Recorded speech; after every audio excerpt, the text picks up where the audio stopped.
مبارکہ کی تلاوت کی ہے، اس میں میرے اور آپ کے سچے آقا امام الانبیاء محمد عربی صلی اللہ علیہ وسلم ارشاد فرماتے ہیں، اے اللہ ہمیں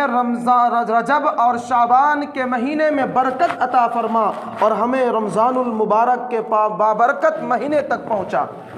اے اللہ ہمیں ہماری زندگیوں کے اندر، ہماری عمروں کے اندر اتنی برکت دے کہ ہم رجب کے مہینے کو بھی پالیں اور شعبان کے مہینے کو بھی پالیں، اور اللہ اتنی برکت دے ہماری عمروں کے اندر کہ ہم رمضان المبارک کے بابرکت مہینے میں پہنچ جائے اور اپنے تمام پاپوں اور اپنے تمام گناہوں اور اپنے تمام کمیوں کو ہم رمضان المبارک کے بابرکت مہینے کی وجہ سے اپنے آپ کو دھو کر کے رکھ دیں۔ اللہ کے نبی صلی اللہ علیہ وسلم دعا کیا کرتے تھے، اے اللہ ہمیں رجب کے مہینے میں پہنچا دے، ہمیں شعبان کے مہینے میں پہنچا دے، اور ان دونوں مہینوں کے بعد جو سب سے زیادہ عظمتوں والا مہینہ ہے، جو سب سے زیادہ بابرکت مہینہ ہے، جو سب سے زیادہ رفعت و بلندی والا مہینہ ہے، ہمیں اس مہینے تک پہنچا دے اور اس مہینے کی رحمتوں اور اس مہینے کی برکتوں اور اس مہینے کی لازوال نعمتوں سے ہماری زندگیوں کو بھر دے۔ یہ میرے اور آپ کے سچے آقا امام الانبیاء محمد عربی صلی اللہ علیہ وسلم دعا کیا کرتے تھے۔ اللہ کے نبی صلی اللہ علیہ وسلم کے بارے میں حدیث سے پاک کی روایتوں میں آتا ہے کہ اللہ کے نبی صلی اللہ علیہ وسلم شعبان کے مہینے کے اندر کثرت سے روزہ رکھا کرتے تھے۔ بعض روایتوں سے پتہ چلتا ہے کہ میرے اور آپ کے سچے آقا اور مہینوں کے مقابلے میں سب سے زیادہ روزے کے اندر کثرت جو کیا کرتے تھے، کثرت سے روزہ رکھتے تھے، وہ شعبان المعظم کا مہینہ ہے۔ اور بعض روایتوں میں تو یہاں تک آتا ہے کہ میرے اور آپ کے سچے آقا پورے شعبان کے روزے رکھا کرتے تھے، لیکن آپ نے تو کثرت سے شعبان المبارک کے اندر روزے رکھے ہیں اور شعبان کے اندر کثرت سے روزہ رکھا کرتے تھے۔ اور بعض روایتوں سے پتہ چلتا ہے کہ پورے شعبان المعظم کے مہینے کا روزہ رکھا کرتے تھے، لیکن اپنی امت کو ایک تعلیم دی ہے، اپنی امت کو ایک پیغام دیا ہے اور اپنی امت سے کہا ہے، اے میرے پیاروں تم شعبان المعظم کی قدر کیا کرو اور ان کے اندر کثرت سے روزہ رکھا کرو، لیکن اس بات کو یاد رکھنا جب شعبان المعظم کی 15 تاریخ گزر جائے اور اس کے بعد تم کچھ دنوں کے لیے روزے کو چھوڑ دینا، روزے کو ترک کر دینا، تم روزہ نہ رکھنا۔ میرے اور آپ کے سچے آقا نے ارشاد فرمایا کہ رمضان المبارک کے مہینے سے آنے سے پہلے تم روزوں کو ترک کر دینا، تم کھانا پینا زندگی کے اندر معاشرے کے اعتبار سے اپنے آپ کو قوت و طاقت والا بنانا، کہ ایسا نہ ہو کہ رمضان المبارک کے آنے سے پہلے تمہارے اندر کمزوری جو غالب آ جائے اور تمہارے اندر وہ سکت اور وہ قوت اور وہ ہمت اور وہ جوش نہ رہے جو رمضان المبارک کے اندر رہنا چاہیے۔ اس لیے شعبان المعظم کے مہینے میں کثرت سے روزہ رکھا کرو، لیکن جب تم یہ دیکھو کہ اب رمضان المبارک کا مہینہ آنے والا ہے، 10 دن پہلے یا ہفتہ دن پہلے یا 12-13 دن پہلے تم روزے کو رکھنا بند کر دیا کرو۔ اب اگر روزے رکھو گے تو گویا کہ تم یہ میرے احکام کی خلاف ورزی کر رہے ہو۔ کیسے خلاف ورزی کر رہے ہیں؟ میرے اور آپ کے سچے آقا محمد الرسول اللہ صلی اللہ علیہ وسلم نے ارشاد فرمایا، اے ایمان والو، اللہ تبارک و تعالیٰ نے تمہارے اوپر روزے کو فرض کیا ہے، یا تو 29 روزے فرض ہیں یا 30 روزے فرض ہیں، اور اگر شعبان کی آخری تاریخ میں بھی تم روزوں کی کثرت کرو گے، تم روزہ رکھتے رہو گے اور تم بیچ میں خلا پیدا نہیں کرو گے تو یہ ایک شبہ پیدا ہوگا۔ اللہ تبارک و تعالیٰ نے جو 30 روزے فرض کیے ہیں، جو 29 روزے فرض کیے ہیں، اگر تم 27 اور 28 اور 29 اور 30 شعبان کے بھی روزے رکھو گے، اب یہ لگاتار روزے اب 30 یا 29 نہیں رہیں گے، بلکہ اب 33 34 یا 32 یا 35 روزے ہو جائیں گے۔ حالانکہ دین نام ہے اتباع کا، دین نام ہے شریعت کے مطابق زندگی گزارنے کا۔ اگر تم شعبان کے آخری ایام میں بھی روزے رکھو گے، اب تم نے اپنی طرف سے شریعت کے اندر وہ چیزیں داخل کر دی ہے، شریعت کے اندر وہ چیزیں تم نے پیدا کر دی ہے جو شریعت نے تمہارے اوپر لاگو نہیں کیا ہے۔ حضرت شاہ عبدالعزیز محدث دہلوی رحمۃ اللہ علیہ کہتے ہیں کہ اپنی طرف سے جس چیز کے اندر شریعت کے اندر کوئی ترغیب نہ آئی ہو اپنی طرف سے اس چیز کے اندر ترغیب بڑھا دینا، اور شریعت کے اندر جس چیز کے لیے کوئی وقت مقرر نہ ہو اس کے لیے وقت کو مقرر کر دینا، یہ سنت رسول اللہ صلی اللہ علیہ وسلم کے خلاف ہے، اور جو کام نبی اکرم صلی اللہ علیہ وسلم کے طریقے کے خلاف ہوگا وہ کام حرام ہوگا، وہ کام ناجائز ہوگا، اور وہ کام گمراہیوں کے جانب لے جانے والا ہوگا۔ حضرت شاہ عبدالعزیز محدث دہلوی رحمۃ اللہ علیہ کے بار بار ارشاد فرمایا کرتے تھے کہ دین کے اندر کوئی ایسی چیز کی ترغیب دینا یا دین کے کاموں میں کوئی ایسا وقت، ایسا لمحہ مقرر کر لینا جس کی شریعت کے اندر ترغیب نہ ہو، اگر ایسے کاموں کی تم ترغیب دو گے، ایسے کاموں کے لیے تم وقت کی تحدید کرو گے، گویا کہ تم نے سید الانام محمد الرسول اللہ صلی اللہ علیہ وسلم کی خلاف ورزی کر رہے ہو، اور جو بھی کام رسول اللہ صلی اللہ علیہ وسلم کے طریقے کے خلاف ہوگا وہ ناجائز ہوگا اور حرام ہوگا۔ اس لیے اگر تم شعبان کے آخری تاریخ کے بارے میں میرے اور آپ کے سچے آقا نے ارشاد فرمایا کہ تم ان ایام میں روزے کو چھوڑ دیا کرو، اگر تم روزہ رکھو گے اور تمہارا یہ روزہ رکھنا رمضان المبارک کے روزے کے ساتھ ضم ہو جائے گا اور اس کے ساتھ مل جائے گا، تو پھر یہاں پر بھی ایک شبہ پیدا ہوگا کہ جس چیز کا اللہ اور ان کے نبی نے تمہیں حکم نہیں دیا تھا تم نے اس چیز کے اندر اپنی طرف سے اپنی طرف سے تم نے اس کے اندر اضافہ کر دیا ہے۔ یاد رکھیے دین کا وہ کام جس کو اللہ نے اور ان کے پیارے حبیب صلی اللہ علیہ وسلم نے کرنے کا حکم نہیں دیا ہے، اگرچہ ہماری زندگیوں میں اگرچہ ہمیں وہ کتنا ہی پیارا ہو، ہمارا ذہن و دماغ ہمارا قلب کتنا ہی اس کو اچھا کہے، اگر محبوب کائنات نے اس چیز کا حکم نہیں دیا ہے تو ہمیں اور آپ کو اس چیز سے باز رہنا چاہیے۔ حدیث مبارکہ سے پتہ چلتا ہے کہ اس شعبان کے مہینے کے اندر جو ان کی خصوصیت ہے، جو ان کی عبادت ہے، جو کام اس مہینے کے اندر سب سے زیادہ کثرت سے کرنا چاہیے وہ روزہ رکھنا ہے۔ اس مہینے کے اندر اگر عبادات کے اعتبار سے اپنے آپ کو زیادہ سجانا ہے اور کثرت سے کوئی کام کرنا چاہیے، اور شعبان المعظم کی اگر کوئی خصوصیت ہے تو اس مہینے کی یہ خصوصیت ہے، اس مہینے کے اندر روزہ کثرت سے رکھنا چاہیے۔ لیکن افسوس ہے مسلمانوں، ہمیں اس مہینے کے اندر جس چیز کو خصوصیت کے ساتھ کرنا چاہیے تھا اور جو عبادت روزہ ہے، ہم اور آپ اس کام کو خصوصیت سے تو نہیں کرتے، لیکن ان کے علاوہ بہت سے ایسے کام ہیں جو ہم اس مہینے کے اندر کرتے ہیں۔ مثال کے طور پر جب شعبان المعظم کا مہینہ آتا ہے تو ہمارے معاشرے کے اندر ہر ایک کے دلوں کے اندر یہ تڑپ بڑھتی ہے، یہ جوش اندر سے ولولہ انگیز اٹھتا ہے کہ اس مہینے کے اندر ہمیں قرآن پڑھوانا چاہیے، ہمیں اس مہینے کے اندر اپنے مرحومین کو ایصال ثواب کرنا چاہیے، ہمیں اپنے گھروں کے اندر قرآن کریم کی گونج سے اپنے گھروں کو بھر دینا چاہیے۔ یہ تڑپ ہمارے اور آپ کے اندر پیدا ہوتی ہے، ہمارے معاشرے کے اندر رہنے والے ایمان والوں کے دلوں میں یہ جذبات ابھرتے ہیں۔ ہمیں اس مہینے کے اندر ایصال ثواب کرانا چاہیے، قرآن خوانی کرانا چاہیے، میلاد کرانا چاہیے، اپنے مرحوم کو ثواب پہنچانا چاہیے۔ یاد رکھیے گا ہر وہ چیز جس کی شریعت میں کوئی ترغیب نہ ہو، یہ جو آج مروجہ طریقہ قرآن پڑھنے کا اور دعوت کھلانے کا اور فقیروں کو کھلانے کا اور محتاجوں کو کھلانے کا جو رسم جاری ہو گیا ہے، یہ سلف صالحین میں ان کے بارے میں کوئی چیز نہیں پائی جاتی تھی۔ یعنی صحابہ کے زمانے میں اور تابعین کے زمانے میں اور تبع تابعین کے زمانے میں اور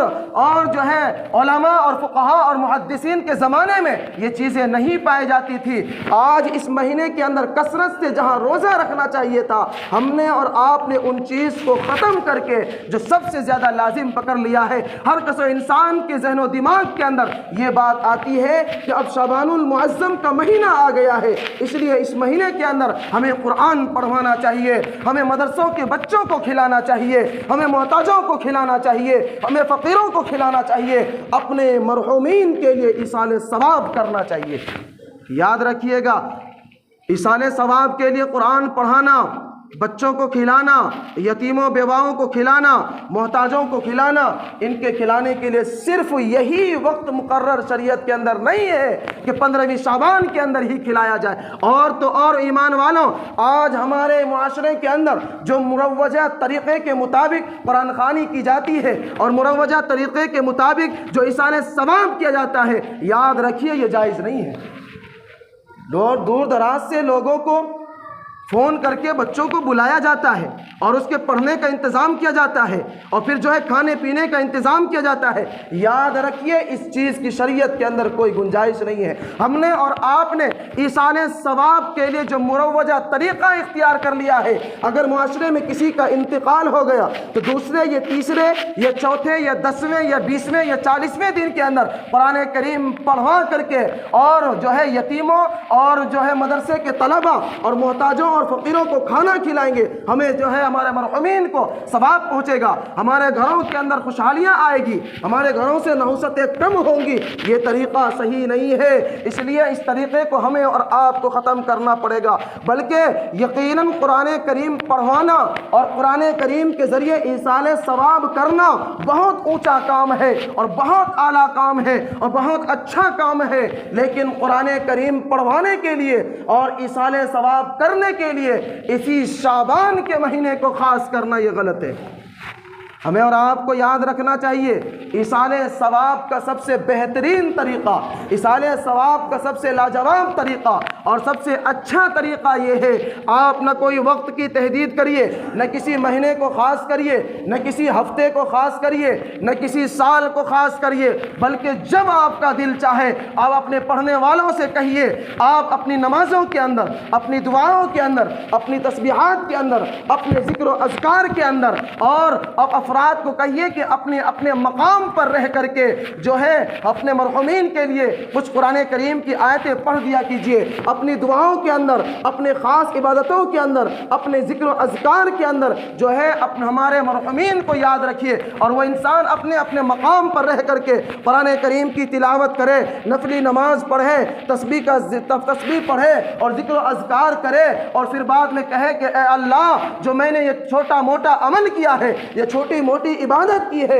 ان عبادتوں کا ثواب ہمارے مرحومین کو پہنچا دے اور فلاں مرحومین کو پہنچا دے جو ہمارے عزیزوں نے ہمیں دعاؤں کے لیے کہا ہے۔ یہ طریقہ ہے ایصال ثواب کرنے کا۔ آج یاد رکھیے حدیث پاک کے اندر آتا ہے اقرأ القرآن، کہ تم قرآن کو پڑھو، ولا تأکلوا بہ، اور اس قرآن کریم کو کھانے کا ذریعہ مت بناؤ۔ قرآن خوانی کر کے جو انسان کھانے کا مطالبہ کرے گا، جو انسان کسی اور چیز کا مطالبہ کرے گا اور قرآن کریم پڑھنے کے بعد فوراً وہ اس کا بدلہ چاہے گا، یاد رکھیے گا یہ مروجہ طریقے کے مطابق جو آج ہمارے اور آپ کے عرف میں ہوتا ہے، کھانا کا مطالبہ کرے گا۔ اور یاد رکھیے فقہا کا مشہور مقولہ ہے کہ المعروف کالمشروطی، کہ اگر کسی علاقے کے اندر اور کسی معاشرے کے اندر کوئی چیز عرف بن جائے تو وہ عرف بھی سمجھ لیجئے کہ اقرأ القرآن ولا تأکلوا بہ کے زمرے میں آئے گا۔ یعنی آج ہمارے معاشرے میں یہ ہے جب انسان قرآن کریم پڑھتا ہے اور قرآن کریم پڑھنے کے لیے بلاتا ہے اور مجلس اکٹھا کرتا ہے، پھر ان کے اندر عام طور پر کھانے کا بندوبست ہوتا ہے، پینے کا بندوبست ہوتا ہے۔ کیا کہا؟ قرآن پڑھو، اس کے ذریعے کھانے کا مطالبہ نہ کرو، لیکن جہاں عرف ہی بن جائے قرآن کے بعد کھلایا جاتا ہو، قرآن کے بعد پلایا جاتا ہو، قرآن کریم پڑھانے کے بعد لین دین کا معاملہ ہوتا ہو، یاد رکھیے جو عرف بن جائے وہ بھی کہنے اور لین دین کے زمرے میں آ جاتا ہے۔ آپ کھانے کا مطالبہ کریں یا نہ کریں، اپنے آپ وہ عرف جو ہے اس کے اوپر ثابت آ جائے گا۔ اس لیے ہمارے معاشرے کے اندر جو طریقہ رائج ہو گیا ہے اس طریقے کو ختم کریے۔ آج ہمارے ہاں عرف ہو گیا ہے جو بھی قرآن پڑھوائے گا، جو بھی قرآن کریم جو ہے کی تلاوت کروائے گا، وہ بچوں کو ناشتہ کرائے گا، وہ بچوں کو کھلائے گا۔ یہاں مطالبہ نہیں کیا، یا انہوں نے کوئی بات نہیں کی ہے، لیکن عرف اس کو اس بات کی جانب لے جائے گا، گویا کہ مطالبہ کرنے پر ثابت ہوگا اور کہنے پر ثابت ہوگا اور لین دین کرنے کے معاملے پر ثابت ہوگا۔ اس لیے ہمارے معاشرے کے اندر جو مروجہ قرآن کریم کا جو ہے قرآن خوانی کرنے کا طریقہ رائج ہے، اس کو ختم کریے۔ یہ دین کے اندر ایک ایسی چیز کی ترغیب دینا ہے جس چیز کے اندر دین کے بارے میں کوئی ترغیب نہیں آئی ہے، ایک ایسے وقت کو، ایسے لمحے کو مقرر کرنا ہے جس کے سلسلے میں شریعت کے اندر کوئی تحدید نہیں آئی ہے۔ اور پتہ نہیں کیا ہوتا ہے جب ہمارے ہاں یہ شعبان المعظم کا مہینہ آتا ہے، جب 12ویں اور 13ویں اور 14ویں اور 15ویں تاریخ آتی ہے، ہمارے ہاں جو رسمیں کی جاتی ہے وہ ہم سب کو معلوم ہے۔ الگ الگ انداز سے گھروں کو لیپا جاتا ہے، الگ الگ انداز سے گھروں کو سجایا جاتا ہے، الگ الگ انداز سے کھانے اور پینے کا انتظام کیا جاتا ہے۔ جس کھانے کا انتظام کبھی نہیں ہوا اس کھانے کا انتظام 14ویں تاریخ کو ہوتا ہے، اس کھانے کا انتظام 13ویں تاریخ کو ہوتا ہے، اس کھانے کا انتظام 15ویں تاریخ کو ہوتا ہے۔ ہم اور آپ اپنی ماں بہنوں کو دیکھیں، کہیں جو ہے برتن دھونے کا انتظام ہو رہے ہیں، کہیں جو ہے بسترا دھونے کے انتظام ہو رہے ہیں، کہیں چارپائی دھونے کا انتظام ہو رہا ہے۔ اسی مہینے کی خاص طور پر جن کے کچے گھر ہیں وہ بھی، جن کے پکے گھر ہیں وہ بھی، ہر انسان اپنے گھر کو چمکانے میں لگا ہوا ہے، ظاہر سے بھی چمکانے میں لگا ہوا ہے، باطن سے بھی چمکانے میں لگا ہوا ہے۔ خاص طور پر اسی مہینے کے اندر جھول کو صاف کیا جاتا ہے، اسی مہینے کے اندر صندوق کی جو ہے صندوق کے کھول کو صاف کیا جاتا ہے، اسی مہینے کے اندر خاص طور پر وہ مسالے کے ڈبے جنہیں کبھی بھی صاف کرنے کی توفیق نہیں ملتی ہے، جب شعبان المعظم کا مہینہ آتا ہے وہ سارے برتنوں اور سارے جو ہے ڈلیوں اور سارے حتیٰ کہ کیا کیا گناؤ ایمان والوں، وہ بیلنا چوکی جس سے ہم اور آپ ہمارے گھروں کے اندر روٹیاں پکتی ہے، اس چیز کو 2 دن سے پہلے کھلایا جاتا ہے، اس کو بھی صاف کیا جاتا ہے۔ تمام گھر کے چھوٹے بڑے سامانوں کو صاف کیا جاتا ہے، چمکایا جاتا ہے، اور جو ہے چارپائی جس پر لیٹری آرام کرنے کی چیزیں ہوتی ہیں اور دھڑلنے سے اور کثرت سے اس کے ساتھ ان تمام چیزوں کو صاف اور ستھرا کیا جاتا ہے۔ کیا ہماری ماں اور بہنوں کو نہیں معلوم کہ ہم تو اس مذہب کو فالو کرنے والے ہیں، ہم تو اس مذہب کو ماننے والے ہیں جو کہتا ہے کہ النظافت نصف الایمان، پاک صاف رہنا آدھا ایمان ہے۔ جو پاکی اور صفائی سب سے زیادہ اس قوم کے اندر ہے، پاک اور صاف رہنا اللہ نے کہا کہ تمہارا آدھا ایمان ہے، اس کے باوجود صرف 1 مہینے کے اندر کثرت سے جو ہے اہتمام کرنے کے کیا معنی ہے؟ اس لیے ہمارے گھروں کے اندر بہت برائیاں ہیں، بہت رسمیں ہیں۔ ہم اور آپ اپنی ماں بہنوں کو، اپنی ماتحتوں کو، اپنی بیٹیوں کو اس سے روکیں کہ خاص طور پر اس مہینے کے اندر کثرت سے گھر بار کو صاف کرنا اور گھریلو امور کو صاف کرنا، شریعت میں اس کے بارے میں کوئی اہمیت نہیں ہے۔ ہمیں تو ہر لمحہ، ہر گھنٹہ، ہر دن، ہر ایام، ہر ہفتہ، ہر مہینہ، ہر سال، ہر زمانے میں جب تک ہماری جان باقی رہے ہمیں ہر چیز کو صاف ستھرا رکھنا چاہیے، اپنے جسم کو بھی صاف رکھنا چاہیے، اپنے کپڑوں کو بھی صاف رکھنا چاہیے، اپنی دوار دہری کو بھی صاف رکھنا چاہیے، اپنے گھر بار کو بھی صاف رکھنا چاہیے، گھریلو سامان کو بھی صاف رکھنا چاہیے، ہمیشہ زندگی میں صاف رکھنا چاہیے۔ یہ نہیں کہ صرف شعبان کے مہینے میں صاف رکھنا چاہیے۔ اور ہمارے اور آپ کے ہاں ایک رسم اس مہینے کے اندر اور بھی ہے، ہر گھروں کے اندر جو بوڑھی ماں نانی دادیاں ہوتی ہیں وہ کہتی ہیں کہ نہیں، اس مہینے کے اندر خاص طور پر صفائی کا لحاظ کرو، اس لیے کہ اس مہینے کے اندر مرنے اور ہرنے والے لوگ واپس آتے ہیں۔ یہ بھی غلط ہے کہ کوئی بھی انسان مرنے کے بعد واپس نہیں آتا ہے۔ یہ کہتے ہیں کہ جو شعبان المعظم کے مہینے میں خاص طور پر 14ویں اور 15ویں رات کے اندر الگ الگ طریقے سے لوگ بیان کرتے ہیں، ہم رات کو اندر کمرے میں گھسے، ہمارے گھروں میں عجیب عجیب خوشبو آ رہی تھی، ایسا لگتا ہے کہ دادا جان آ گئے ہوں گے۔ ہم جو دروازے پر گئے تو چارپائی پر بیٹھے ہوئے تھے، بہترین خوشبو پھوٹنے لگی، تو جس کے ماں گزر جاتی ہے، جس کا باپ گزر جاتا ہے، وہ اپنے دل میں اس بات کو محسوس کرتا ہے، اوہو لگتا ہے کہ ابا جان آج گھومنے کے لیے آ گئے، یقیناً ہم نے بہت شاندار خوشبو سونگھی تھی۔ اس طریقے سے ہم اپنے دوستوں یاروں کو بتاتے ہیں۔ ایک اور برائیاں ہمارے اور آپ کے ہاں ہے، اگر ہماری اور آپ کے لائٹوں کے سامنے اگر کوئی کیڑا، بڑا سا کیڑا واپس آ جاتا ہے اور وہ گر جاتا ہے، سارے گھر والوں کے کان کھڑے ہو جاتے ہیں اور کہتے ہیں یہ جو بھمرا ہے، یہ جو کیڑا ہے، یقیناً آج کے دن میں ہمارے بزرگ آتے ہیں، ہمارے گھر والے آتے ہیں، یہ بھمرے کو نہ مارو، ان کو تکلیف نہ دو، یہ دادا اور نانا، یہ اما اماں جان یہ پھوپھی یہ خالہ ہے ان کو نہ مارو. یہ کیا ہے مسلمانوں؟ یہ دین نہیں ہے, یہ شریعت نہیں ہے. کوئی کیڑا جو ہے ابن آدم نہیں بن جاتا ہے, کوئی کیڑا سانپ کیڑے مکوڑے اور جو ہے حشرات الارض جو ہے ان کی اللہ رب العزت نے شان بیان کی ہے. لقد خلقنا الانسان فی احسن تقویم, سب سے بہترین صورت میں ہم نے تمہیں ڈھالا ہے. پھر یہ بھومرا کیسے بن جائے گا؟ یہ کیڑے مکوڑے کیسے بن جائیں گے؟ یہ یاد رکھیے ہمارے معاشرے کے اندر یہ باتیں جو رائج ہے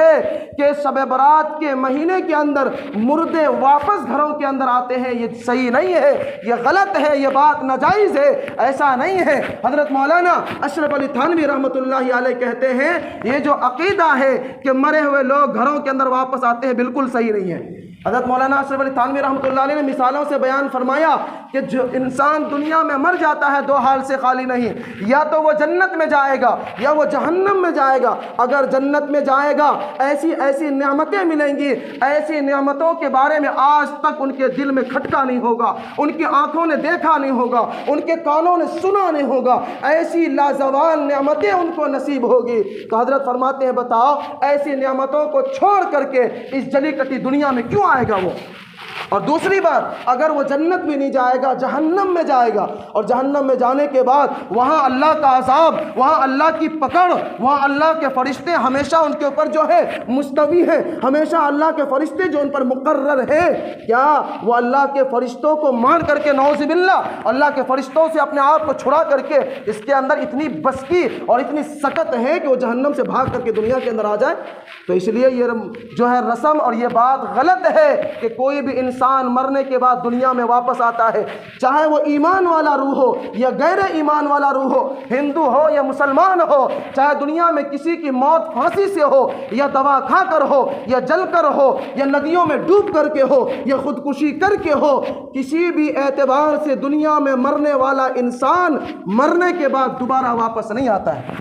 جو انسان آنے کا دعویٰ کرے اور آنے کے بارے میں بتائے وہ جھوٹا ہے, وہ نہیں ہو سکتا. پھر معاشرے کے اندر جو کسی پر جو ہے اجنبی صورت بن کر کے جو آ جاتا ہے, کسی پر سوار ہو جاتا ہے, یہ شیطانوں کا کام ہے, یہ جناتوں کا کام ہے. اس لیے اس عقیدے کو مضبوط پکڑیے کہ ایمان والوں مرنے کے بعد دوبارہ زندہ میں دنیا میں کوئی واپس نہیں آتا ہے. اللہ تبارک و تعالی ہمیں اور ایمان والوں کو اس مہینے کی قدر کرنے کی توفیق عطا فرمائے. اس مہینے کا سب سے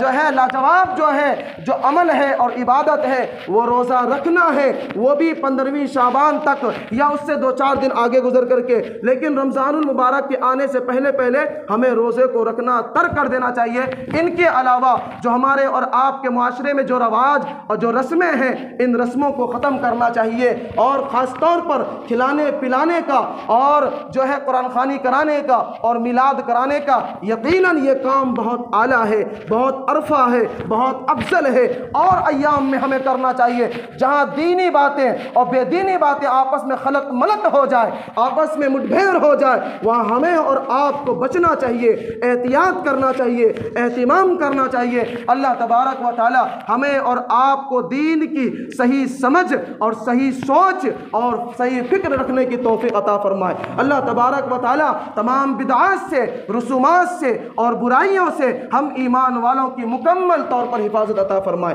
اللہ تبارک و تعالی کہنے سننے سے زیادہ عمل کرنے کی